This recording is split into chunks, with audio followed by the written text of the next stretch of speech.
we still? Oh my God. This was never meant to be only a tragedy. It stands as a solemn warning. In the hours just past, something unfolded across the United States that left millions stunned. Cities stood paralyzed. Families trembled in fear, and an unsettling sense lingered that something was profoundly amiss. The news broadcasts speak of disaster. The social networks echo with chaos. Yet, very few dare to pose the most vital question of all.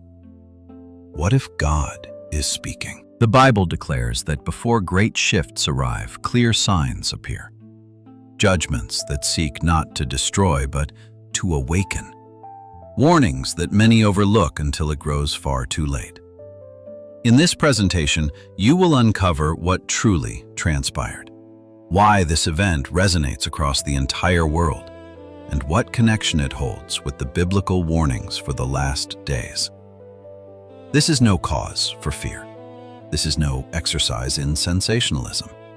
It represents a call to open our eyes. Remain with us until the conclusion, for once you grasp this truth, you will never again perceive these tragedies in the same light. A powerful winter storm now ravages vast regions at this very moment, and what it reveals extends far beyond snow and ice.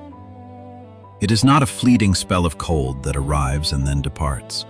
It is a sustained pressure that intensifies hour by hour. It bears down upon buildings, it strains systems, and it tests the inner resolve of all who dwell beneath its grip. Unusually intense and persistent snowfalls have begun to overwhelm structures that once appeared dependable. Roofs over homes, warehouses, shopping centers, and public spaces now bend under a burden they were never intended to endure for so long. Many of these failures arrived without advance notice, without alarms, without dramatic signals. Only a sudden collapse that compelled families and workers to retreat in utter shock and total confusion. Authorities issued emergency alerts and urged caution. Nevertheless, even with these cautions, many individuals found themselves utterly unprepared for the swiftness with which stability can vanish. This is not a tale of carelessness. It is a narrative of boundaries now being tested. While the snow continues to fall, an even more perilous threat moves silently through the air. The sensation of cold, intensified by wind, has transformed the chill into something aggressive and unrelenting. The body loses its warmth at a terrifying pace. Exposure does not always announce itself with pain. The harm often begins in silence before people realize they face genuine peril. Hospitals now record a disturbing rise in admissions linked to extreme cold, and communities receive urgent directives to remain indoors, to preserve warmth, and to watch over one another closely. The cold has ceased to be a mere seasonal inconvenience. It has become a constant pressure upon daily life, upon decisions, and upon human endurance.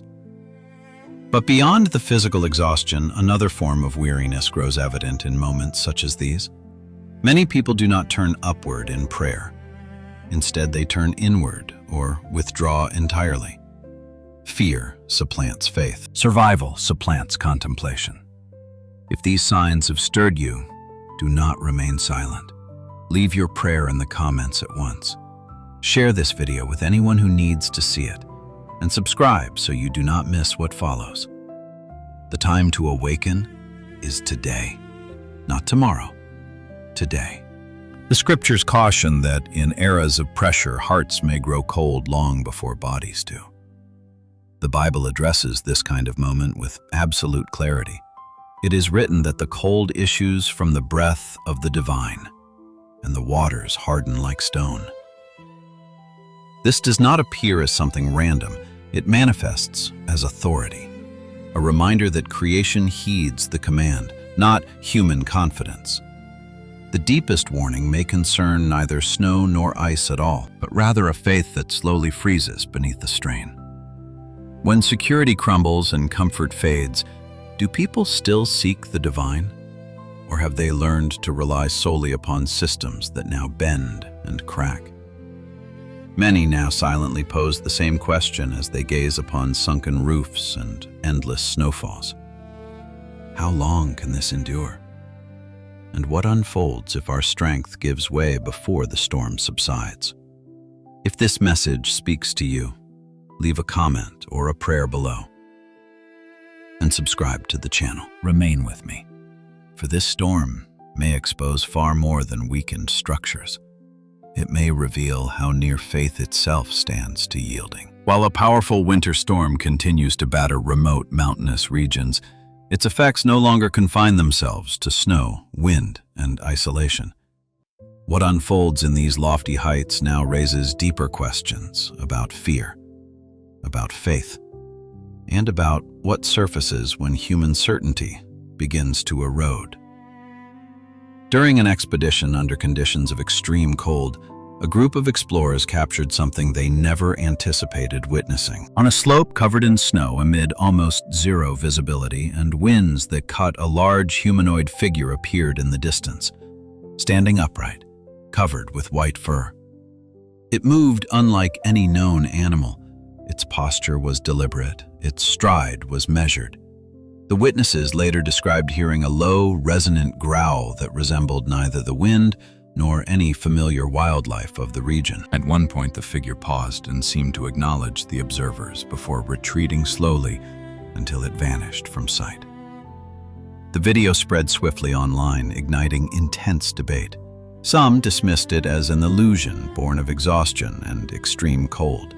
Others proposed stress, mistaken identity, or an unknown species. Still, many felt disturbed, not only by what appeared, but by the timing of its emergence.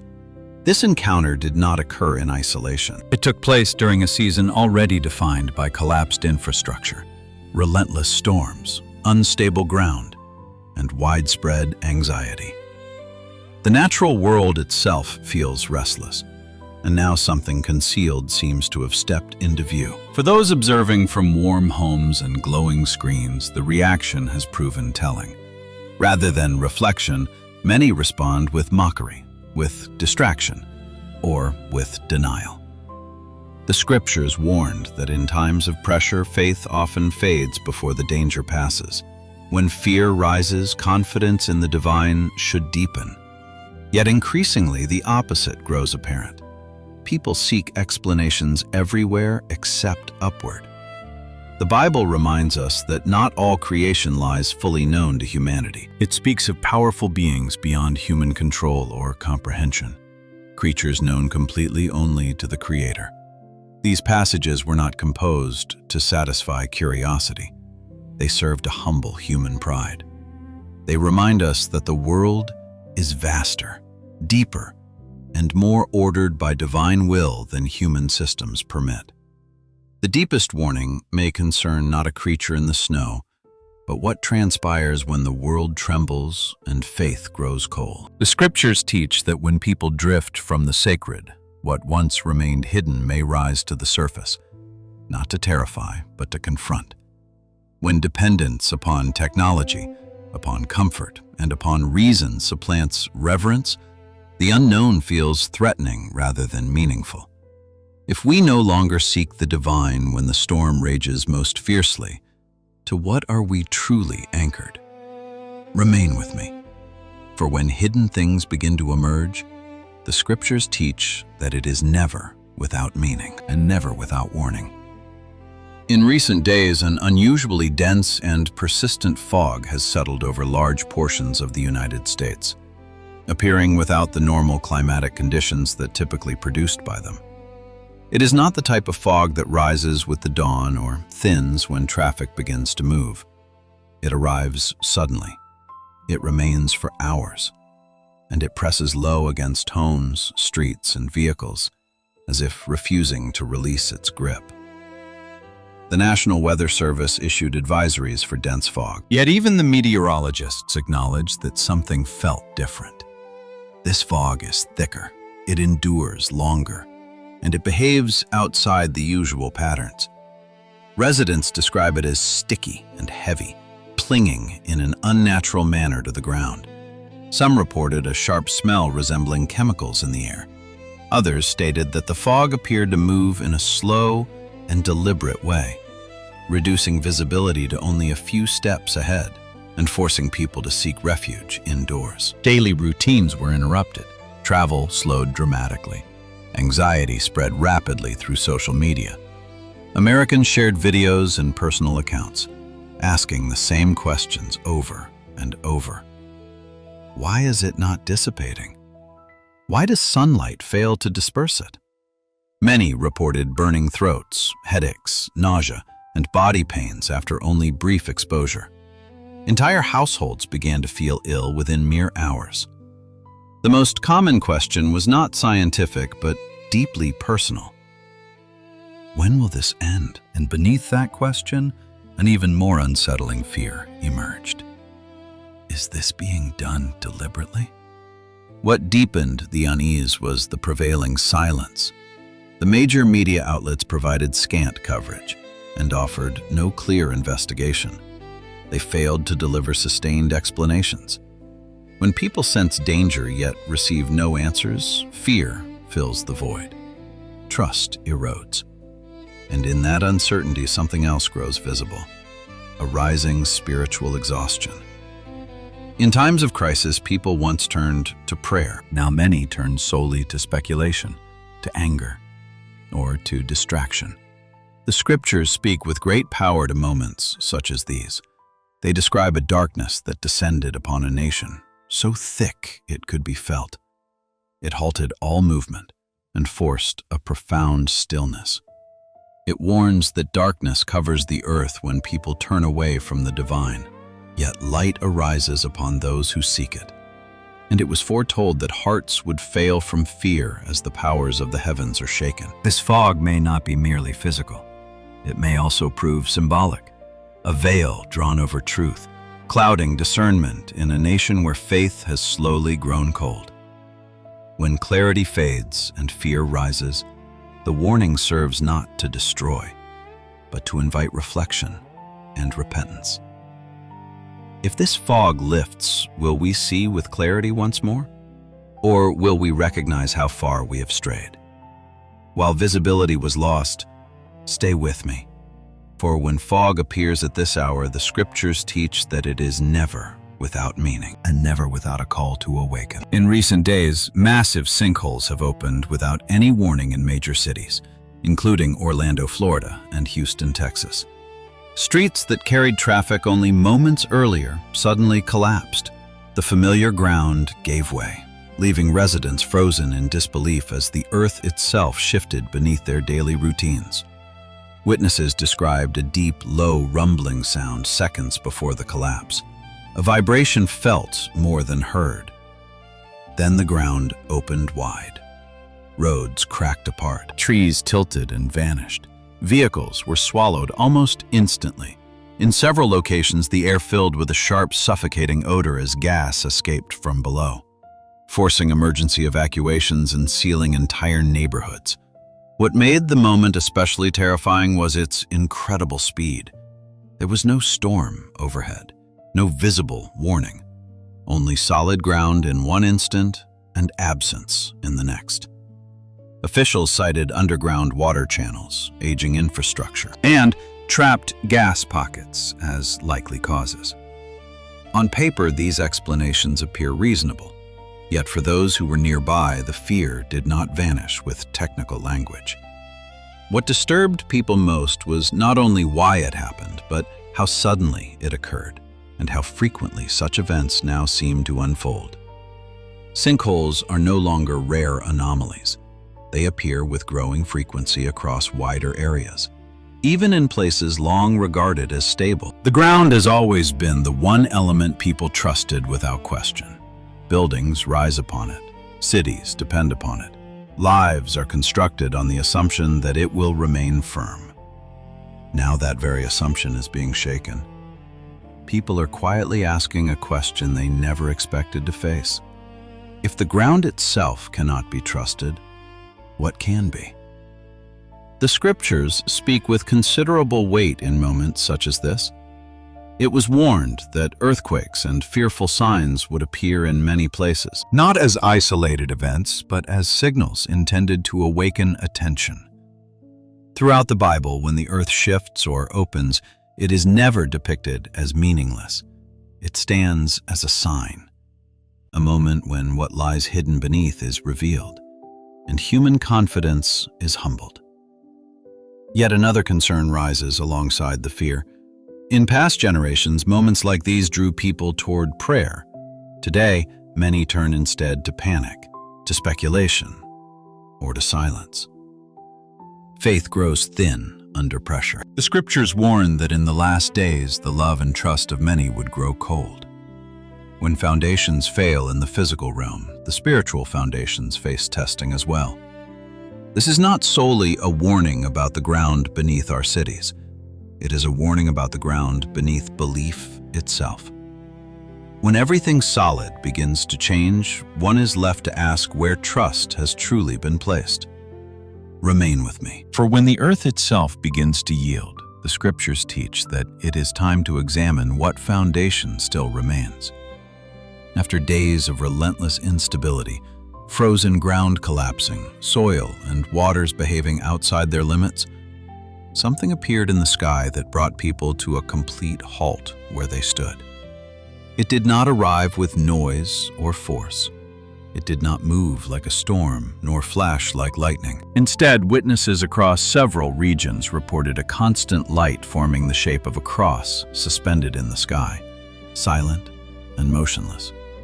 The light remained visible for nearly an hour. Vehicles slowed, conversations ceased. People stepped out from homes, workplaces, and cars, gazing upward in disbelief. Some stood frozen, uncertain of what they beheld. Others began to pray in silence, not from habit, but from pure instinct. What disturbed many was not fear, but the profound quiet. The sky felt calm and deliberate, as if it held their attention rather than demanding it. And then, without explanation, the light faded. The sky returned to its ordinary state, leaving behind only silence and unanswered questions. This moment did not occur in isolation. It arrived after weeks of upheaval, after extreme cold that stressed both bodies and faith, after the ground had opened in cities, after fog and storms that disrupted daily life. Many noticed the sequence, first pressure, then exposure, and only afterward a symbol of faith. Not chaotic, not threatening, tranquil. For many, the vision reopened something long buried. In recent years, as crises multiply, fewer people turn toward the divine. Faith has quietly thinned under pressure. When troubles arrive, many depend on systems technology or distraction rather than prayer. The scriptures warned that this would happen.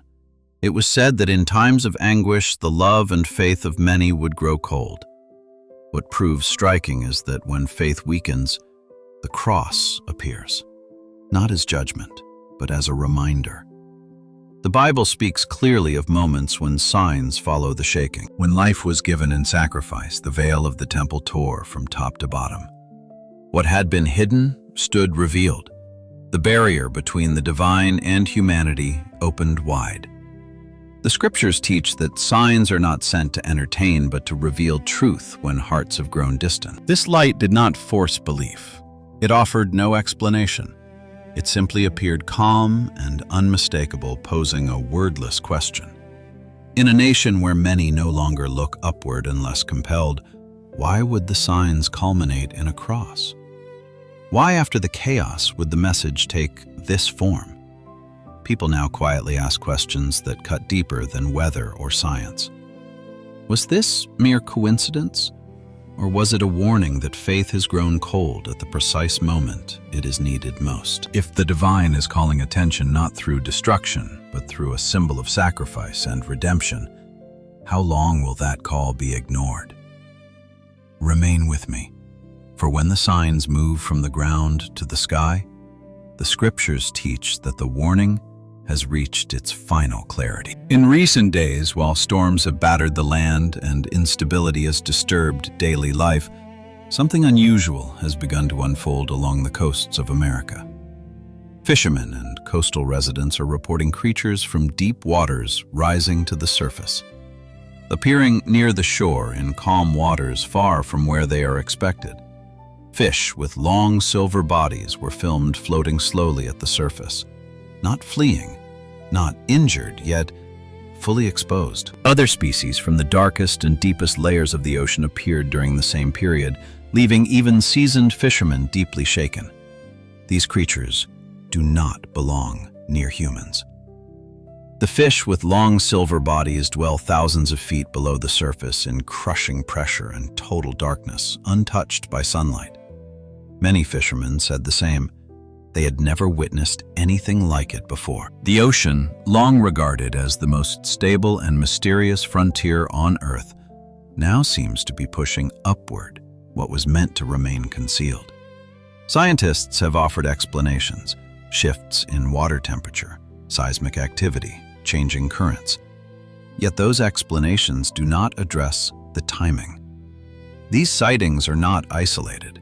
They are occurring during a season of global unrest when the Earth is unstable, the climate is violent, and human confidence stands shaken. For many who view the footage, the reaction is not curiosity, but unease. When the deepest parts of creation rise into view, it compels people to wonder whether something beneath the surface is being disturbed. The scriptures speak directly to moments such as this. In the Bible, the sea represents power, mystery, and restraint. It describes a time when the sea releases what it holds below, not by accident, but by permission. The message concerns not monsters or spectacle, but exposure. When what is hidden comes into the light, it signals that the restraint is lifting and a warning is being given. What makes this moment heavier is the condition of human faith. As crises mount, many no longer turn to the divine. Prayer has been replaced by distraction. Trust has shifted from the Creator to systems that are now failing. The scriptures warned that in times of pressure, faith would grow cold, and when faith weakens, the signs become clearer. The divine does not shout at first, it reveals. The rising of creatures from deep waters is not meant to terrify, but to awaken. It reminds humanity that nothing remains hidden forever. Just as the ocean reveals what lies beneath, so too is the condition of the human heart revealed. When people cease to seek the Creator itself, the creation begins to speak.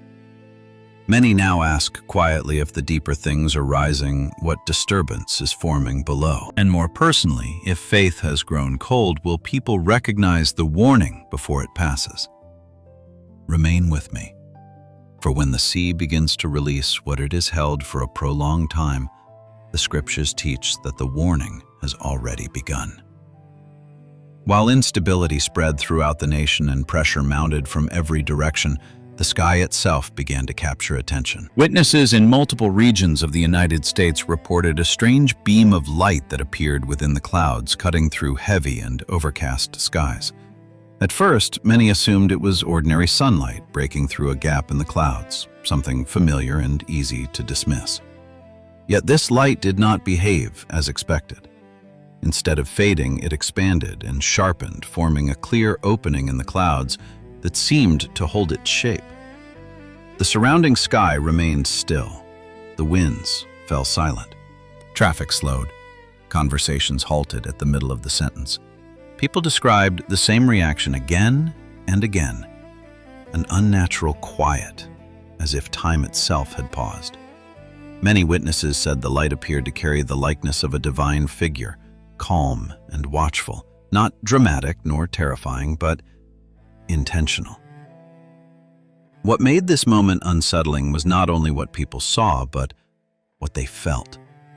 Videos captured trembling voices.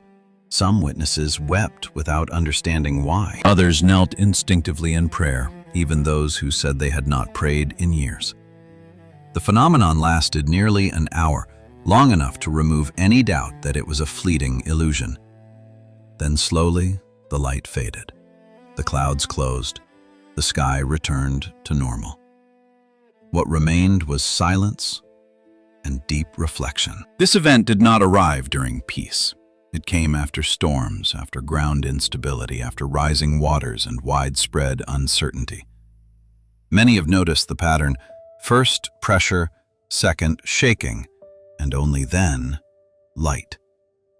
The scriptures teach that light does not appear by chance. It is written that the light shines in the darkness, and the darkness has not overcome it. Light in the Bible is never mere entertainment. It serves as confrontation.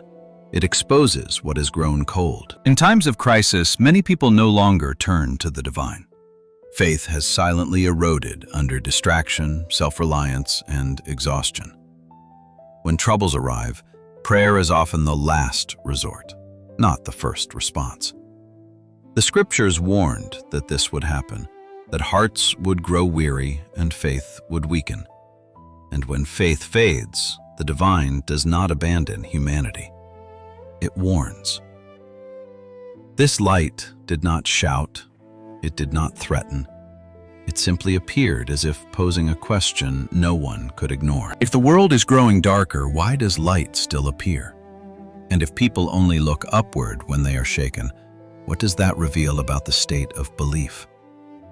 For many, this moment stirred fear, not of destruction, but of responsibility.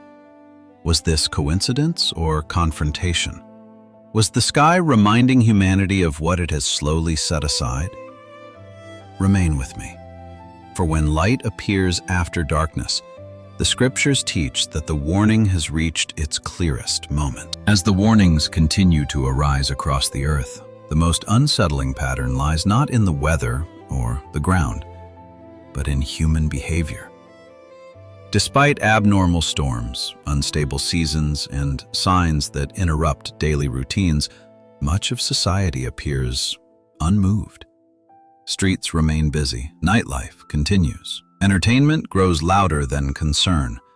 Life proceeds as if nothing unusual were taking place. Psychologists describe this response as disaster fatigue, a coping mechanism where people disconnect from danger because constant alertness proves exhausting. The scriptures, however, use a different word. They call it forgetfulness. Not the loss of memory, but the loss of awareness. The slow turning away from the divine until the warnings feel distant and irrelevant. It was warned directly about this mindset. It was said that the final days would resemble the days of Noah. People were eating, drinking, marrying, and celebrating as usual, completely unaware that a time of reckoning drew near. The danger was not only immorality, it was indifference.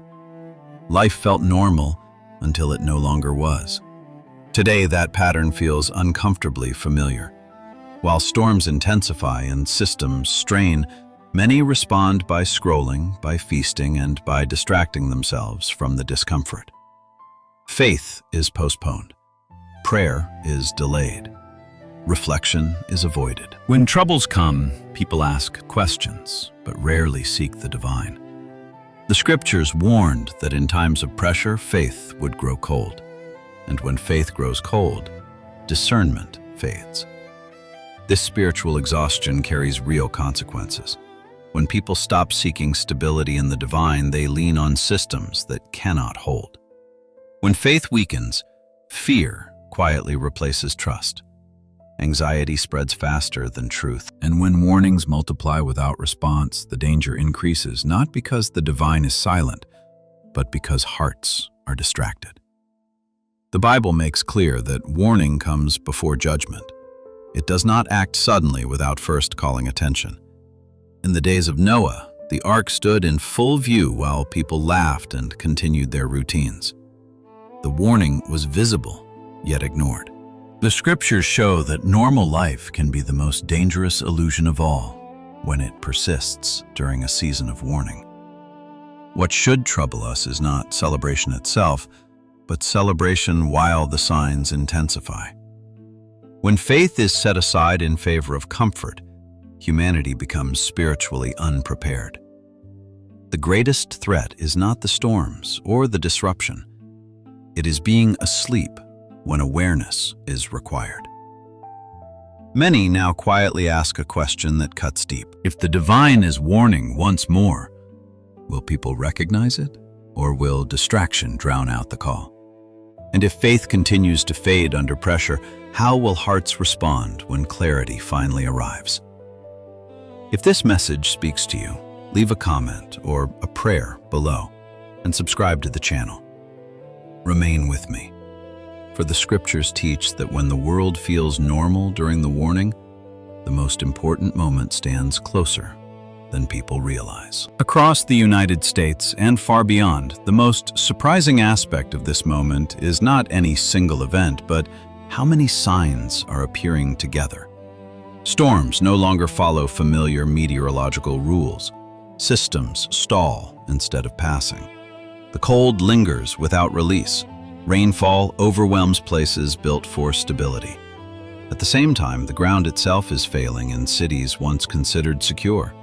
Sinkholes open.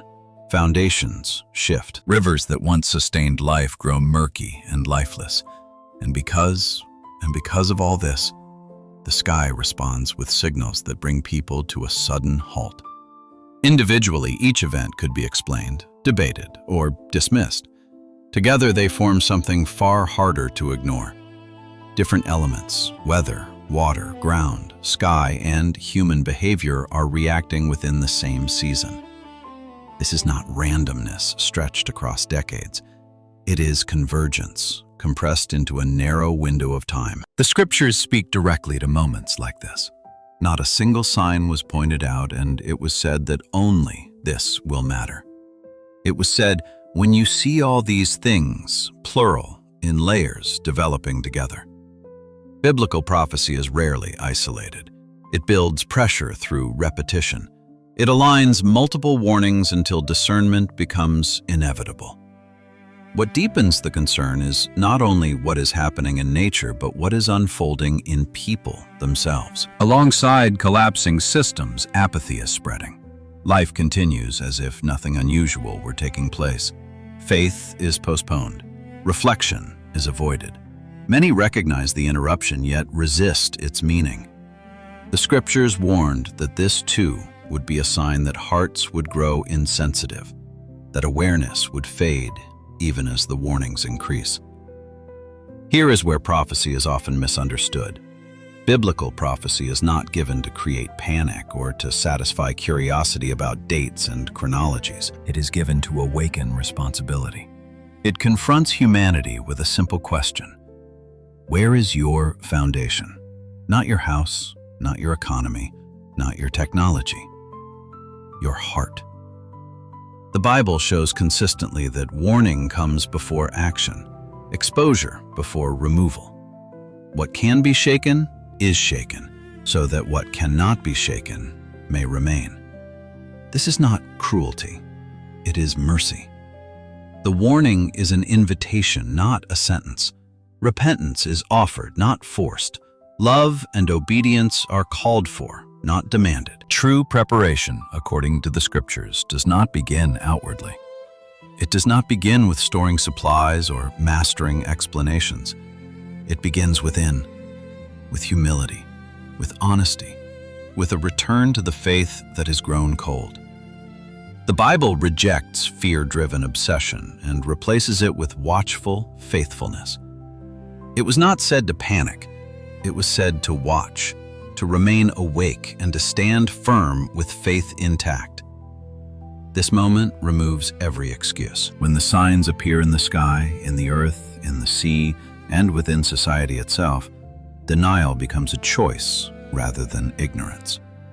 The convergence is not meant to terrify, but to clarify. It strips away illusions of permanence and control and reveals what people have silently trusted more than the divine. The role of a watchman is not to declare the end, but to sound the warning. And the warning now is clear. This is not about fear, but preparation.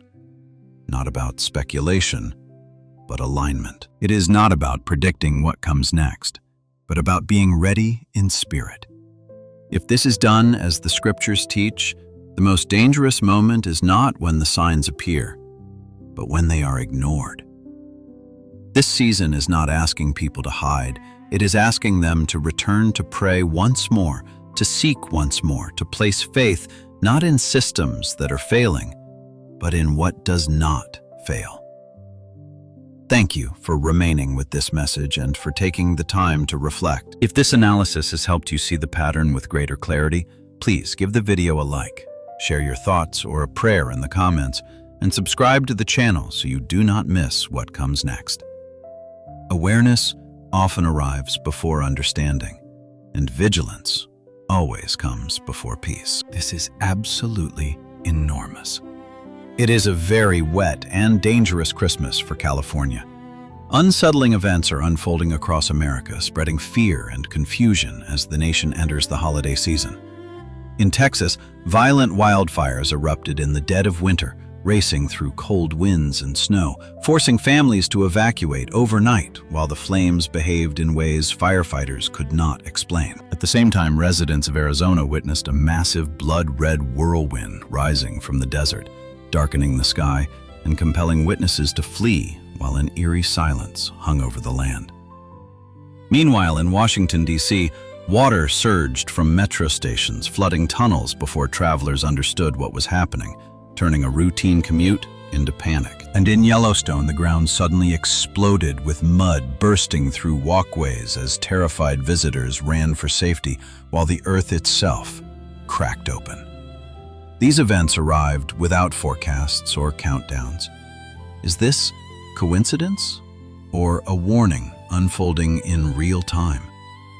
Remain with me as we examine what connects these signs and consider what they may be warning us about. Texas is facing a wildfire crisis that many residents never believed could happen in the dead of winter.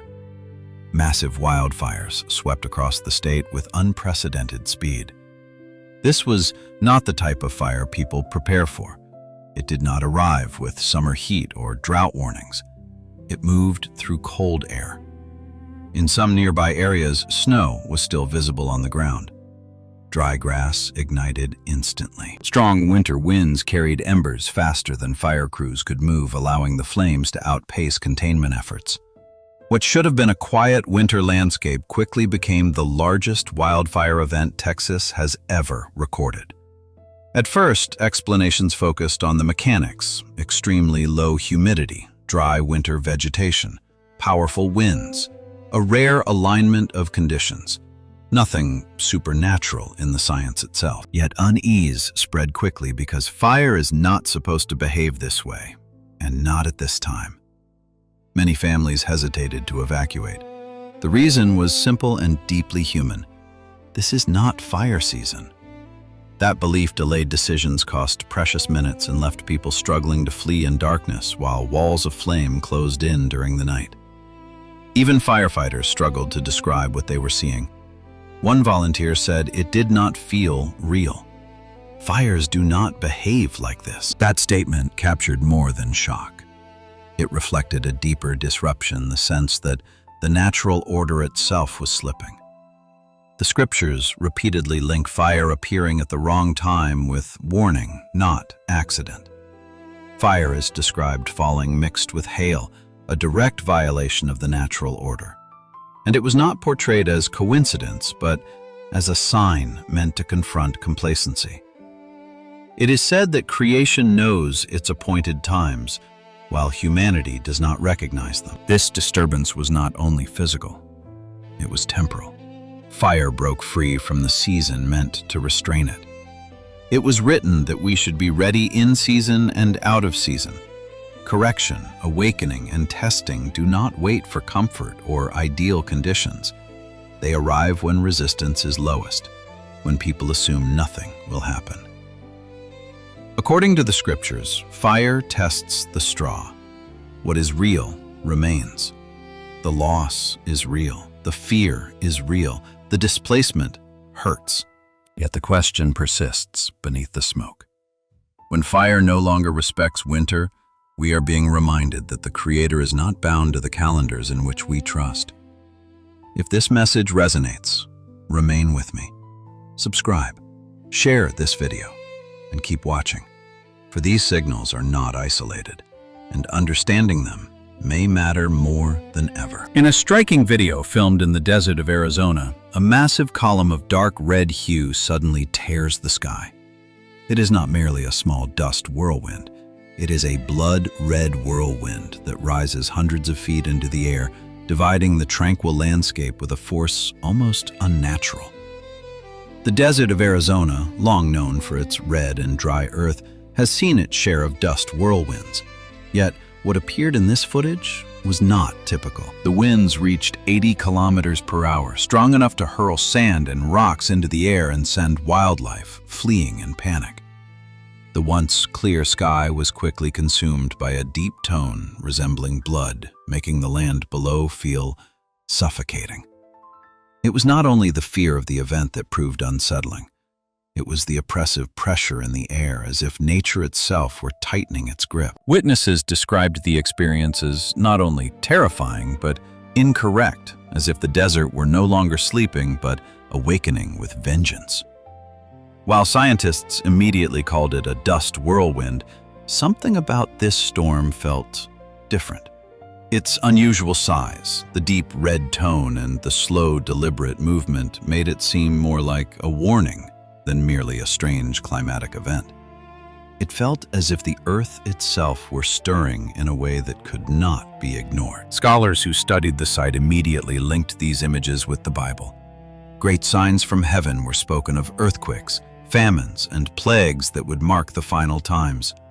The blood-red whirlwind in Arizona feels like one of those signals. A message from nature itself that the world is changing. A time is described when the sun turns black and the moon becomes like blood, a powerful image that reflects what we saw in the desert sky. Nature may be sending us an early warning that things are changing, not only in the desert, but across the entire world. If this is the beginning, what else awaits humanity in the seasons ahead? Remain with me as we delve deeper into what these signals may reveal about the future and the prophetic warnings we are witnessing right now. In Washington, D.C., the metro stations began to flood from below, not from surface rain. The water seeped slowly through tunnels, stairs, and control rooms, catching everyone unprepared. The metro platforms filled as if the city were drawing water from beneath. Shortly afterward, the streets turned into rivers with traffic lights still standing, while atmospheric rivers dragged moisture inland, unleashing months of rain in only a few hours. How could a city so carefully planned be overwhelmed by forces from below? The answer lies in the old drainage systems of the city built a century ago for a milder climate. The concrete sealed the earth and the water had nowhere to go. This was not a failure of effort, but a failure of assumptions. The systems beneath the city could no longer bear the load. There was no dramatic collapse, only a slow and unstoppable rise of water. The discomfort came not from shock, but from the sudden realization everything seemed fine until it no longer was. Witnesses felt a growing sense of dread, as if something were terribly wrong, but they could not explain why. The pressure was palpable, leaving people confused and frightened, uncertain of what was happening beneath their feet. Several believers immediately made the connection with one of the most iconic moments in the scriptures. Two houses are spoken of, one built on rock, the other on sand. When the rains come, the house on sand collapses. It is a reminder that when foundations are tested, only what is built on solid ground can endure. The flood did not merely sweep bodies away. It dissolved an entire way of life apart from righteousness. The drainage systems of Washington were not only outdated, they were a false assumption of permanence. Just as concrete can, sometimes our beliefs become mental strongholds, keeping us in comfort until they fail under pressure. When systems fail from below, they expose weaknesses we did not see coming. What happens when the foundations we trust begin to crack? Remain with me as we explore the signals that reveal a future we cannot ignore. In Biscuit Basin of Yellowstone, the pressure had been building silently beneath the surface for years, unnoticed by the thousands of visitors exploring the area daily.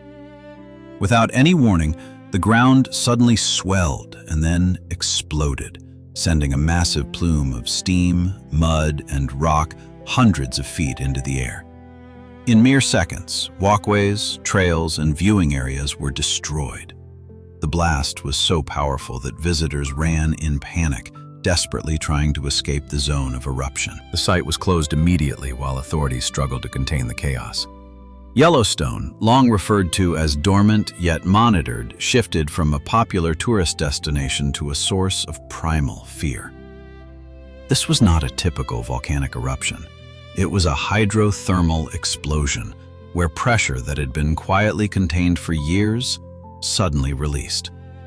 Scientists quickly sought an explanation, but the theories offered were not convincing. They suggested it was a hydrothermal explosion, yet the force of the eruption exceeded previous predictions, leaving even the experts stunned. The scientific explanations did not fully account for the magnitude and unexpected nature of the event. Yet Bible scholars immediately recognized the similarity. The earth is described opening suddenly to swallow those who have defied the divine command. A time is described during the final days when there will be a great shaking of the earth, signaling divine judgment. These scriptures speak of unexpected and violent convulsions that shake the world without warning. The earth itself, once quiet and apparently stable, exploded without clear signs. Then is this only geology speaking? Or is there a deeper message for us to hear?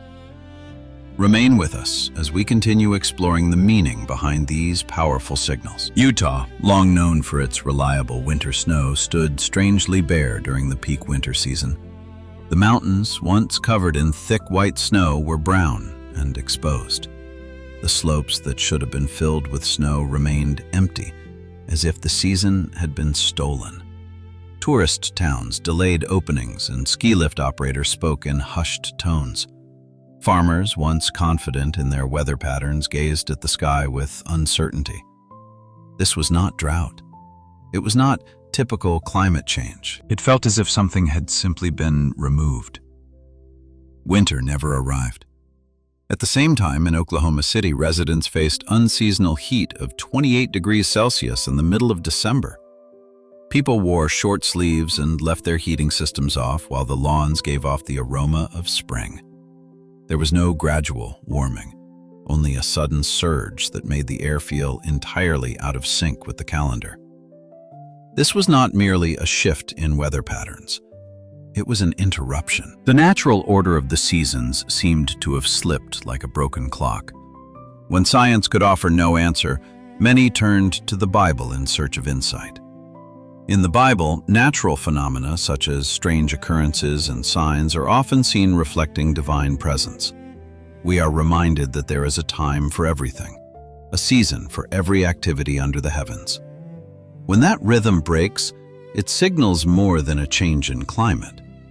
It demands our attention. It is said that creation knows its appointed times, yet humanity loses its way. A powerful image of disorientation when the natural world and human life fall out of synchronization. The disorder in Utah and Oklahoma was not merely meteorological. It was a warning.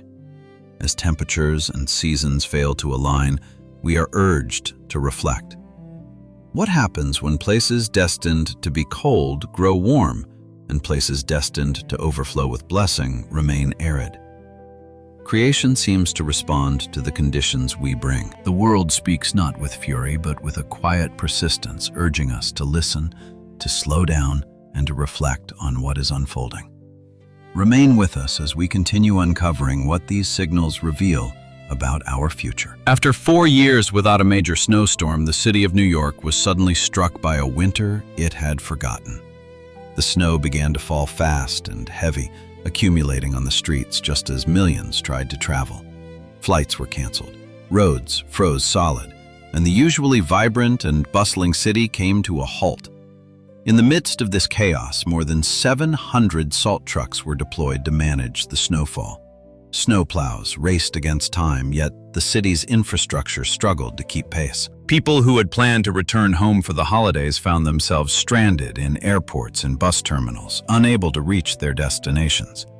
One traveler stuck overnight in the terminal simply said, "We thought winter had forgotten us." It had not.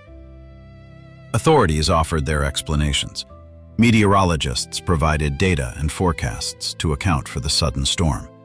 Yet none of that silenced the unsettling feeling that had taken hold of many. The question lingered. Why was there peace where struggle should have been, and struggle where ease should have been? Scholars who examined the images immediately linked them with the Bible. Calamity is spoken of arriving suddenly. When distress comes upon you in the same way, it is warned that the Son of Man will come at an hour you do not expect. These words are not meant to bring panic, but to challenge the false sense of security that comes from assuming things will always remain the same. In the scriptures, nature is often seen resisting human schedules, Not to harm, but to humble. Not to destroy, but to interrupt the illusion of control. It is spoken to nature commanding the snow to fall, not as punishment, but as a reminder. It is written that to the snow it is said, "Fall upon the earth," reminding us that even nature listens to its will.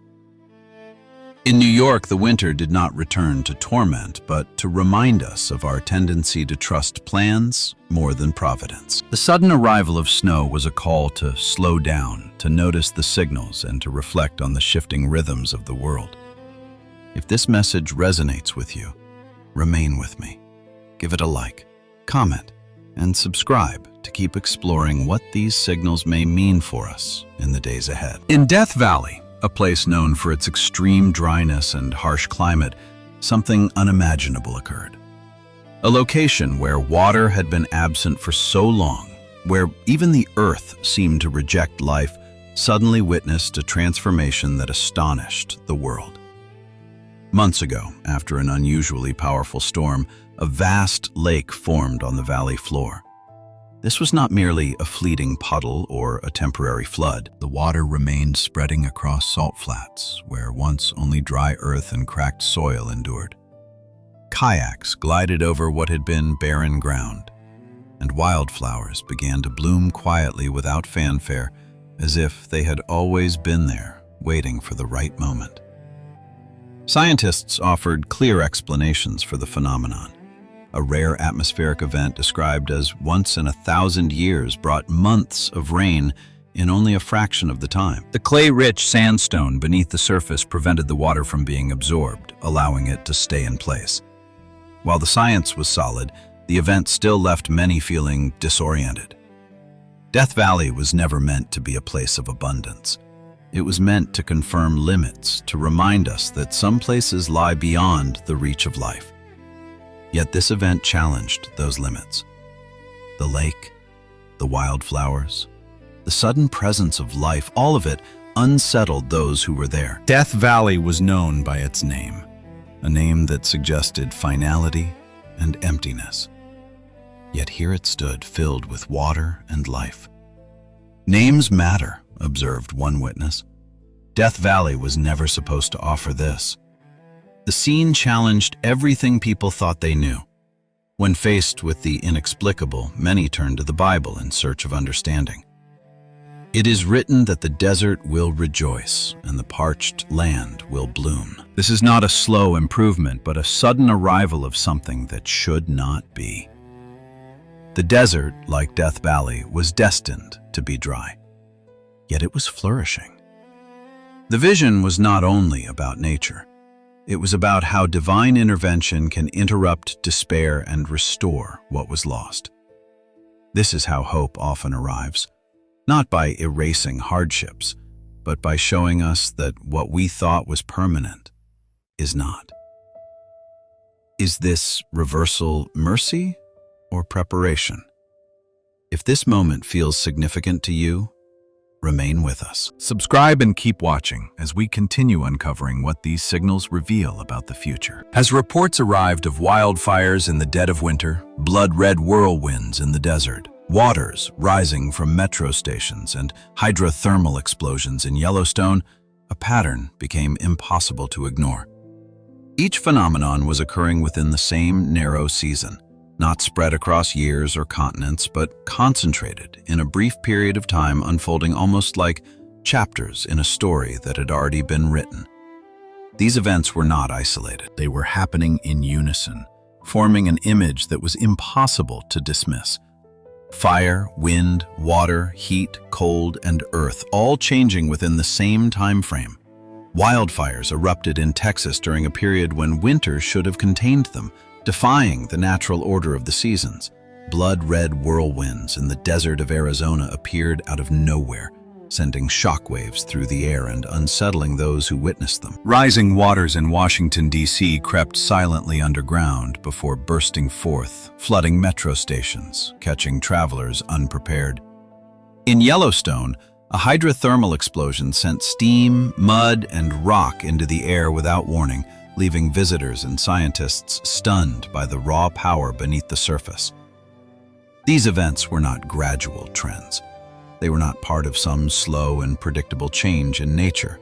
Sudden reversals and absences marked their arrival. The fire that should have been contained by winter winds exploded across the landscape of Texas, while the ice and snow that should have adorned Utah were completely absent. Heat surged in Oklahoma in December while winter remained dormant in other parts of the country. The water that should have stayed underground began to flood the streets of Washington, D.C. The chaos was not distributed evenly, but unevenly, selectively, as if nature itself had chosen which areas would be most affected. What made these signals even more striking was their timing. The intensity of the events was not as significant as the timing itself. This convergence of signals, fire, wind, water, heat, cold, and earth, gathering all within the same window of time, is what should be capturing our attention. It is not merely isolated incidents. It is how these disturbances are occurring in unison. The fact that they are all taking place within a concentrated time frame, within the same season, speaks volumes. The Bible emphasizes repeatedly that when signs appear together, we must take note. It is warned that when we see all these things together, we should know that it is near, right at the door. This is not a single sign, but the convergence of multiple signals happening at once in the same time, pointing towards something greater. Signs in the earth and sea are also foretold, with the heavens and earth shaking and the response of humanity being one of fear and trembling. The Bible is clear. When these signals converge, it is not a random occurrence, but a prophetic moment that demands attention. The question we must ask ourselves is, if these signals are converging toward what moment are they pointing?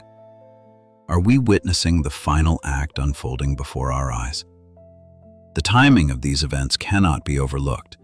These natural interruptions are happening at the same time as if nature itself were reacting to something far greater. The convergence of these signals is too precise, too intense, and too close in time to be ignored.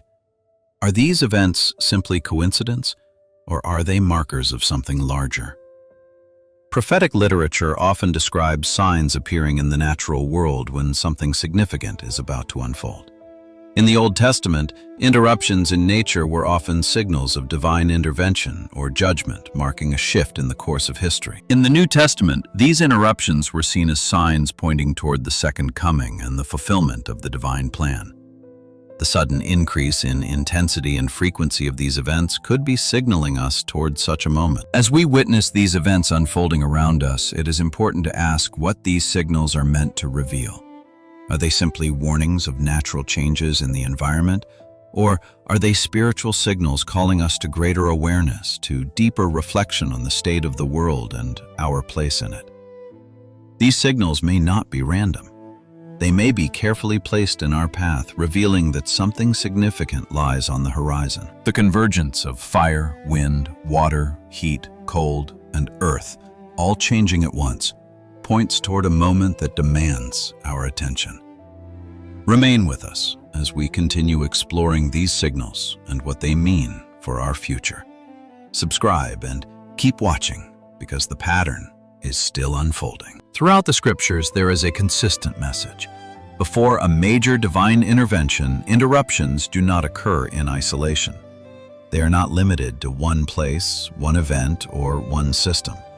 Instead, sky, earth, sea, and human systems begin to change together, signaling that something significant is about to unfold.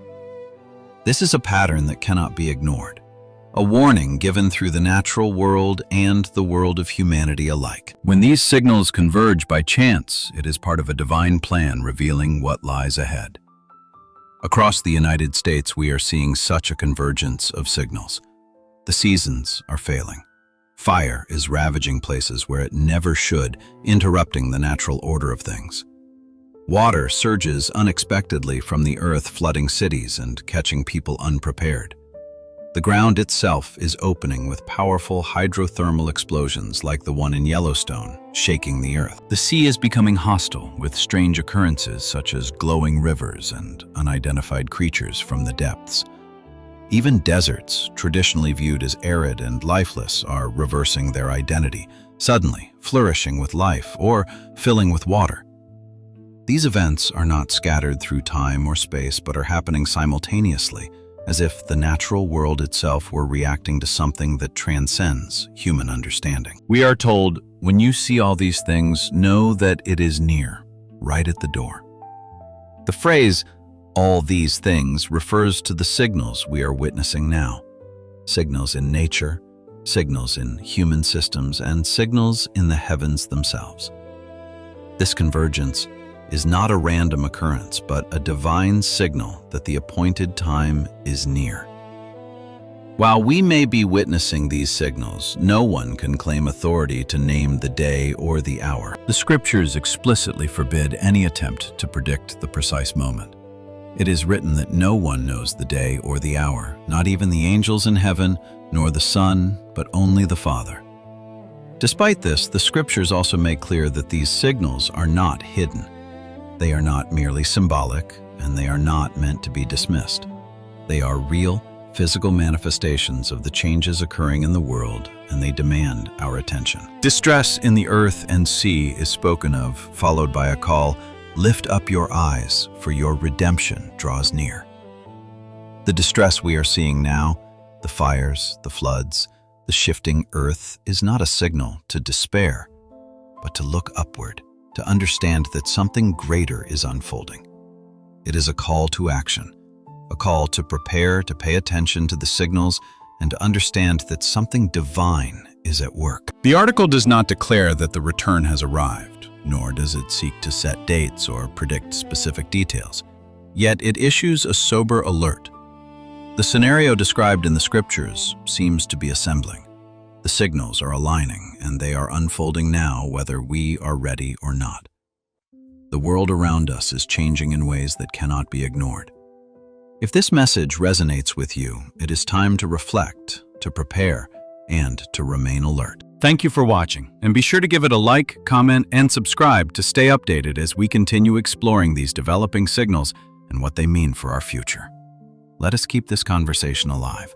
Share your thoughts below, and stay attentive to what comes next. Now, this post received considerable attention on social media, and despite the high school level graphics, you might still understand why. Deep beneath the surface of Yellowstone National Park, something is stirring. Something that scientists have feared for a long time, and believers have warned about for centuries. For the first time, researchers claim to have identified not only the exact location, but even the potential timing of Yellowstone's next eruption. Yet this is no ordinary volcano. This is a supervolcano, a monstrous force of nature capable of unleashing devastation thousands of times more powerful than anything witnessed in modern history. Should it erupt, it will not be merely a regional catastrophe. It will be global. Earthquakes, walls of magma, and an endless sky of ash will plunge entire continents into darkness. Sunlight will vanish. Crops will fail. Aircraft will fall from the sky. And life will be altered forever. One event will trigger the next, like dominoes collapsing beneath an invisible hand. Is this purely science, or is it a signal? A divine warning that aligns with what we were told about the final times? Remain with us, because what you are about to discover could change forever the way you see the world. Do not forget to like, subscribe, and activate the notification bell so you do not miss what comes next. What is happening in Yellowstone? In recent months, Yellowstone National Park has become the center of growing concern. Seismic activity is increasing. Geysers are erupting with greater frequency. Unusual animal migrations have been detected, with herds of bison and elk apparently fleeing areas where geothermal activity is intensifying. Underground temperatures have risen, and perhaps most alarming of all, scientists have recently identified the exact location where the next supervolcanic eruption is most likely to occur. To many, these may appear as isolated natural events, yet when viewed through the lens of the scriptures, a far deeper and more chilling truth begins to emerge. We were warned that there would be great earthquakes, famines, and pestilences in various places, along with fearful events and great signs from heaven. And it was said that nation would rise against nation and kingdom against kingdom. There would be famines and earthquakes in various places. All these are the beginning of birth pains. Are the tremors beneath Yellowstone merely part of the natural rhythm of the earth, or are they signals of something much greater, something spiritual? We all know that Yellowstone is no ordinary volcano. It is a supervolcano, one of the most powerful forces of destruction known to humanity. And it has erupted before 3 times over the past 2.1 million years. The last eruption, some 640,000 years ago, covered nearly half of what is now the United States in ash. Imagine the chaos if such an eruption occurred today. And now, researchers have discovered that the magma beneath the park is rising once more. Their scans have revealed multiple underground deposits, and one located beneath a site known as S Creek Dome is now emitting unusually strong electromagnetic signals. This suggests that the molten rock is heating and expanding, pressing against the Earth's crust like water in a pressure cooker. In the book of Revelation, we are warned. I watched as the 6th seal was opened, and there was a great earthquake. The sun turned black like sackcloth made of goat hair.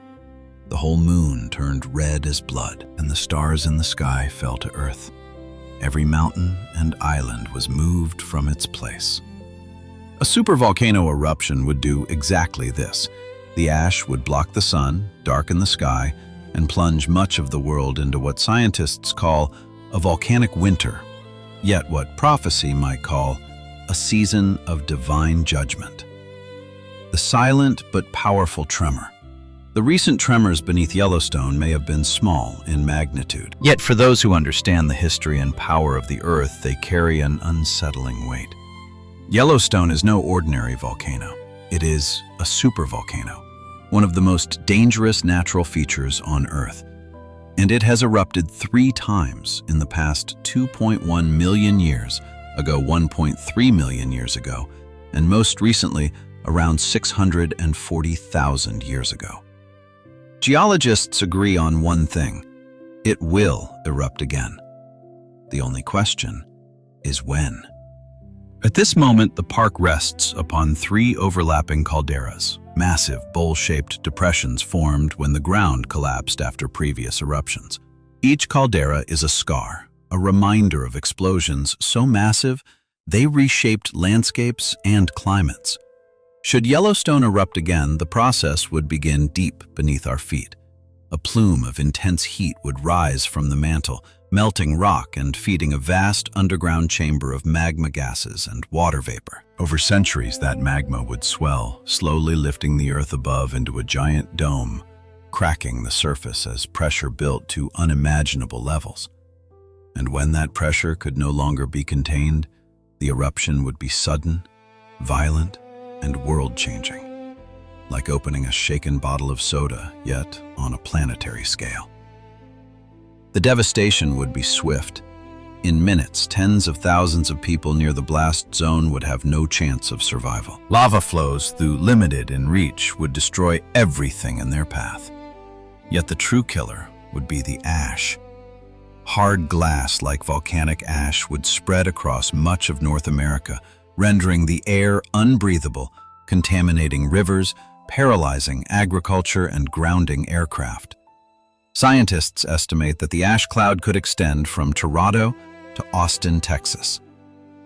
history offers a chilling precedent. Some 74,000 years ago, the eruption of Lake Toba in Indonesia blanketed the sky in ash for 6 years, plunging the planet into a 1,000-year ice age and reducing the global human population to a mere fraction of its former size.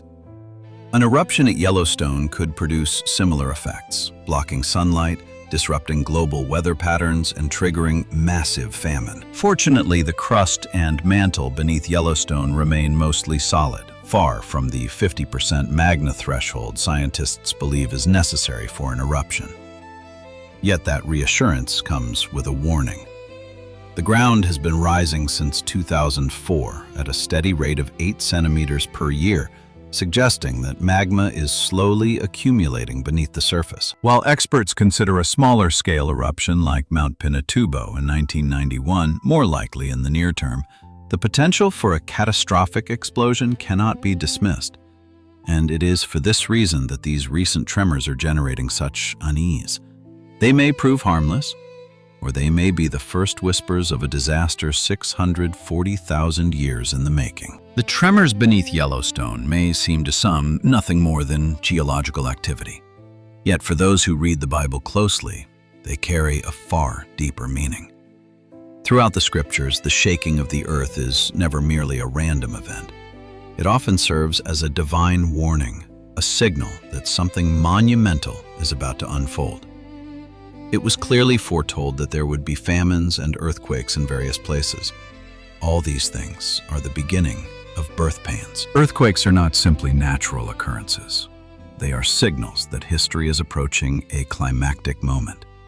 We have seen this pattern before. When the divine descended upon Mount Sinai to deliver the 10 Commandments, the entire mountain trembled violently. When life was given upon the cross, the earth shook and the rocks split apart. These were not coincidental geological changes. They were divine markers of presence and divine purpose. In this light, the subtle earthquakes under Yellowstone may be more than seismic data.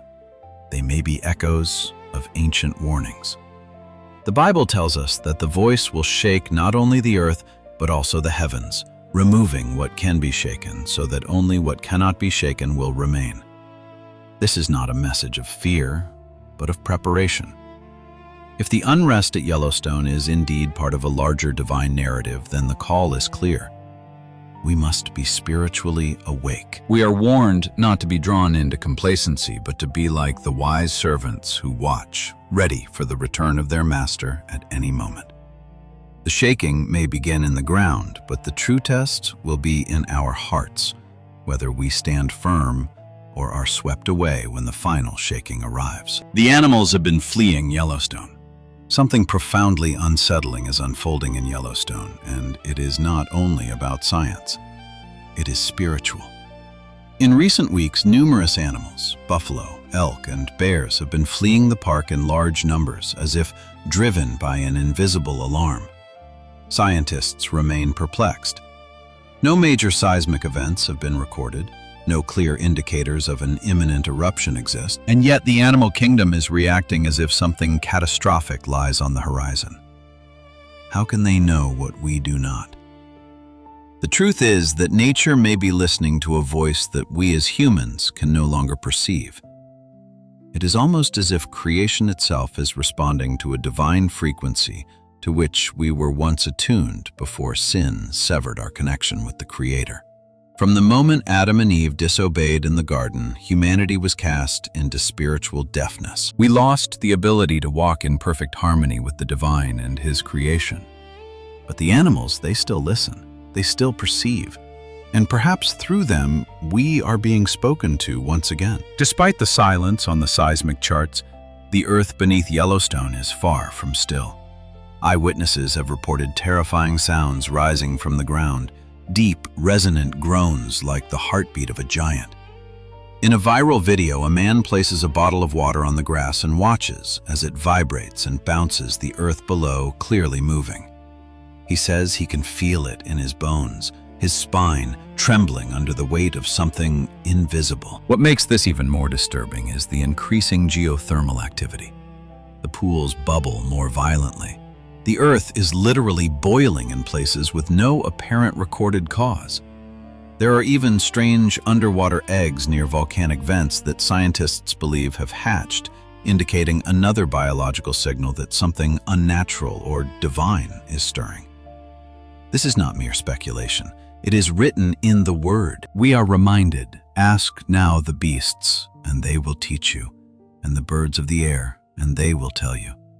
Or speak to the earth, and it will teach you, and the fish of the sea will declare it to you." Who does not know among all these that the hand has done this? The divine is not silent. It is speaking through its creation. The very animals we often overlook are crying out, pointing to something humanity cannot comprehend on its own. This is not metaphor. This is divine instruction. We were told to watch. We were told to listen. And now, Yellowstone is sounding the alarm. In a scene that feels more like prophecy than reality, thousands of bears have supposedly formed a living blockade at the entrance to Yellowstone National Park.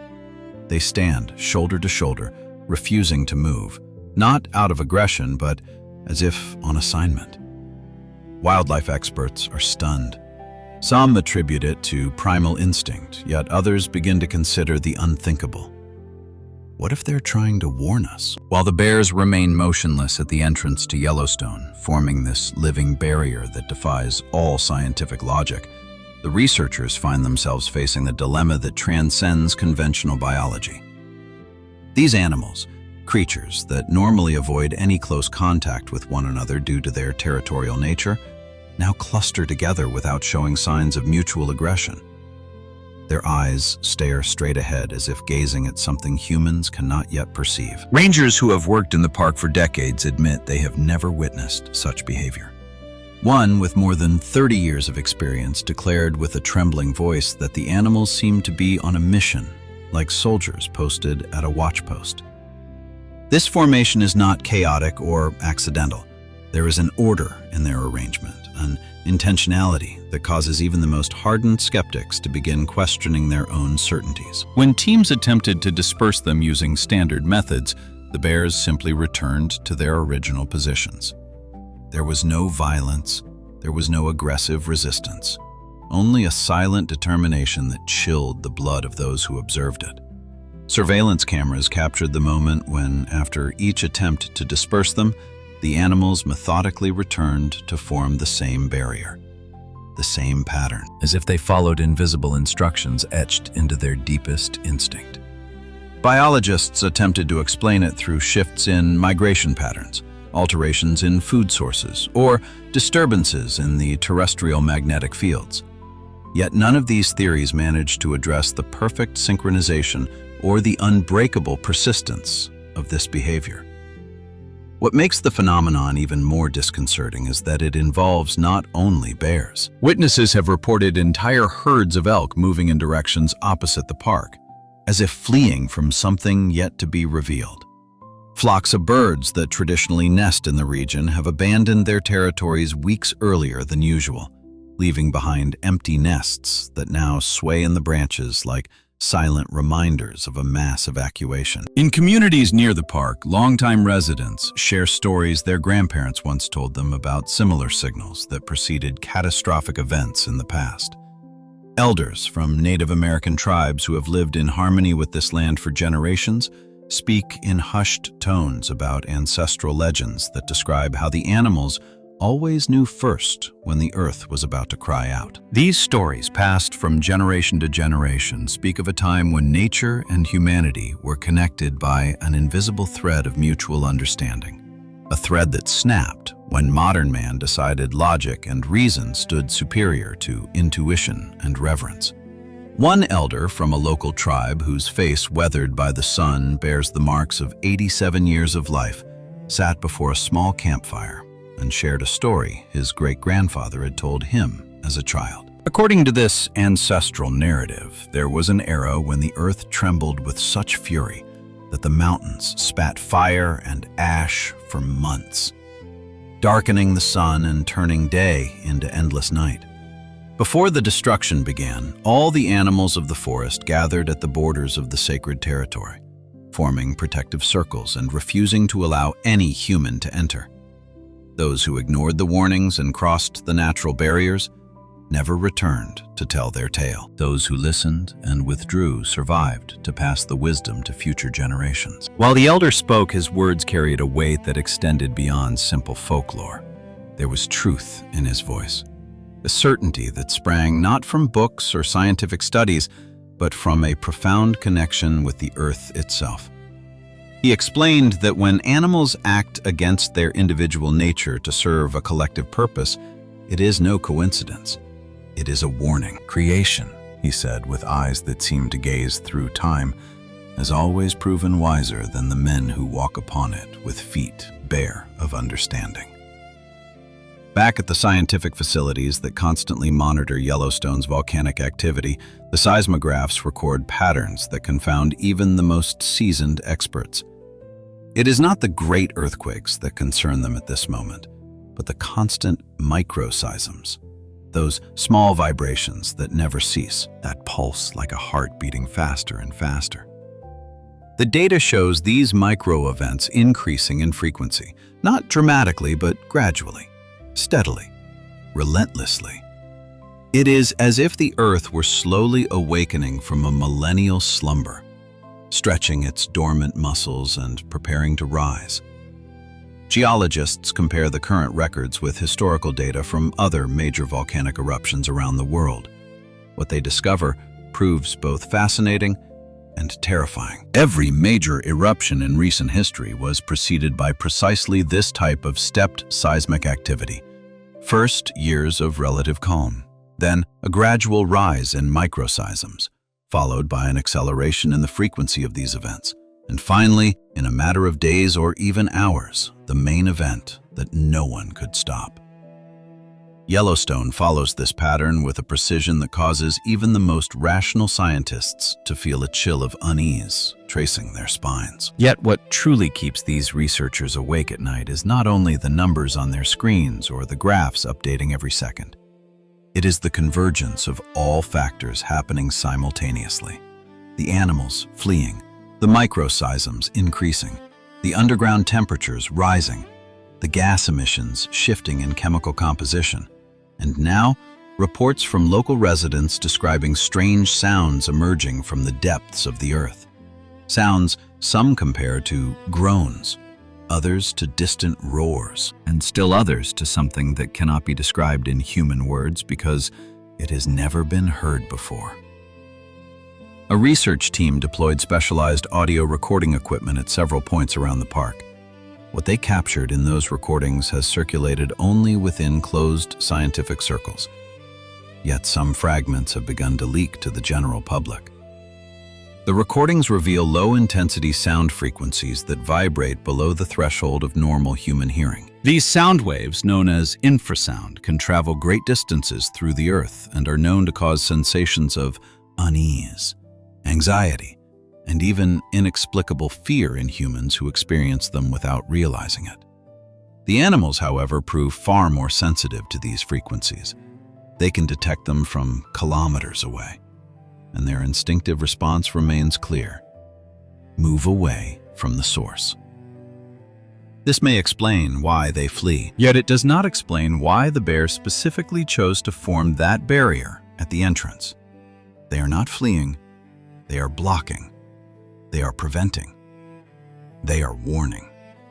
As if they knew that humans in their characteristic arrogance would attempt to ignore every signal and walk straight into danger. The scriptures remind us repeatedly that creation groans, that nature waits with eager longing for the revelation of something greater.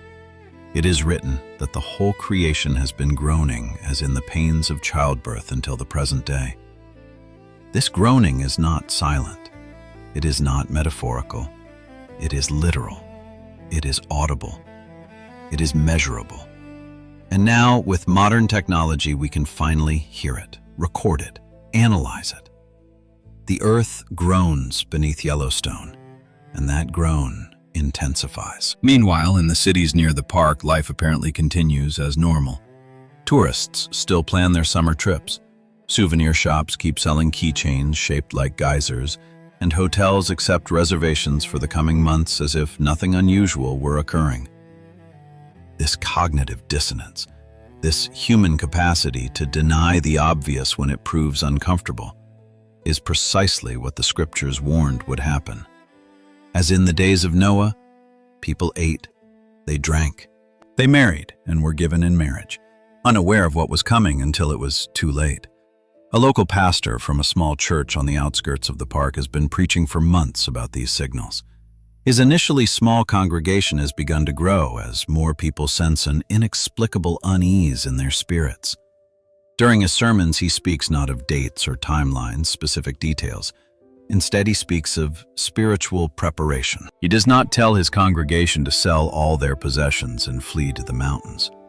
He urges them to examine their hearts, to strengthen their faith, to ensure their spiritual foundations rest upon solid rock and not upon shifting sand. A woman who attends this church regularly shared her testimony during a recent service. She recounted how for years she had lived her life focused entirely upon the material, upon accumulating possessions, upon climbing the corporate ladder, upon building a future based solely on financial security. Yet 3 months ago, she began to experience recurring dreams. In these dreams, she saw the earth opening, not violently, but almost sorrowfully, as if creation itself had grown weary of waiting for humanity to awaken. These dreams disturbed her deeply, not from fear of physical destruction, but because in each one she felt a question echoing through her soul. Where is your true treasure? After weeks of wrestling with these nightly visions, she finally knelt and prayed for the first time in decades. She did not ask for the dreams to cease. She asked for understanding, and in the silence that followed that prayer, she felt a clarity she had never known before. She realized she had built her entire life upon a foundation that could be shaken, literally, shaken to its core. All her possessions, her social standing, her bank account, everything could vanish in an instant if the earth chose to move. But there was something that could not be shaken: her relationship with the divine, her faith, her soul.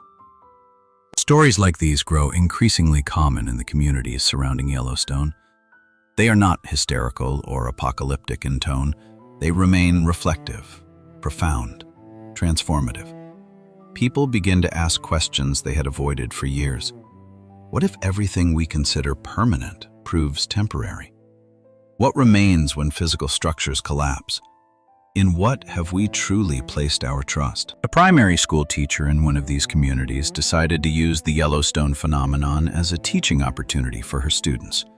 Rather than frighten them with catastrophe scenarios, she asked them to explore resilience, how communities recover after natural disasters, the human qualities that emerge. The children, with their characteristic innocence, yet also their innate wisdom, offered observations adults often overlook. A 9-year-old boy raised his hand during class and asked, "Teacher, if the animals can sense when danger approaches, why can we not?" The question hung in the classroom air like an uncomfortable truth. The teacher, caught off guard, yet moved by the depth of the inquiry, answered honestly, "I believe we can sense it, but we have learned to ignore that inner voice that warns us. Animals have no distractions like television, cell phones, or worries about bills. They simply listen and obey." That conversation with a 9-year-old boy captures perfectly the modern human dilemma. We have developed technologies so sophisticated we can measure seismic waves kilometers beneath the earth. We can forecast weather patterns weeks in advance. We can split atoms and explore outer space. Yet we have lost the most fundamental ability of all: listening. Listening to creation. Listening to our instincts. Listening to that still, small voice that speaks in the silence. The scriptures tell us the Lord was not in the wind, nor in the earthquake, nor in the fire, but in a gentle whisper. Amid all the noise of modern life, that whisper has grown almost impossible to hear. Yet it remains there, constant, patient, waiting for us to pause long enough to heed it. The animals of Yellowstone listen to that whisper. The question we should ask ourselves is, why do we not? Meanwhile, in the world's most advanced volcanology laboratories, scientists continue to debate timelines and probabilities. Some argue Yellowstone could remain dormant for thousands more years. Others point out that every day without an eruption statistically raises the likelihood it will occur soon. Yet all agree on one crucial point. When it finally erupts, and there is no doubt it eventually will, the consequences will prove global in scale. A recently developed computer model attempted to simulate the effects of a massive Yellowstone eruption on modern civilization. The results proved sobering. Within the first 24 hours, all air traffic over North America would halt. Volcanic ash would destroy aircraft engines within minutes, rendering the skies utterly impassable. Communications would suffer severe disruption as ash particles interfere with satellite signals and transmission towers. Power grids across multiple states would collapse under the weight of accumulated ash on transmission lines and transformers. Within the first week, fresh food supplies would run out in major cities as transportation routes became impassable. Livestock would perish from suffocation or starvation as pastures lie buried beneath meters of ash. Water sources would grow contaminated, making potable water the most precious resource. Hospitals would become overwhelmed with respiratory cases, while the vulnerable elderly and young children would face the greatest risks. Within the first month, the ash in the atmosphere would begin to block enough sunlight to lower global temperatures by several degrees. Crops would fail across the northern hemisphere. Nations dependent on agriculture to feed their populations would confront famine. Global economic systems would enter crisis as the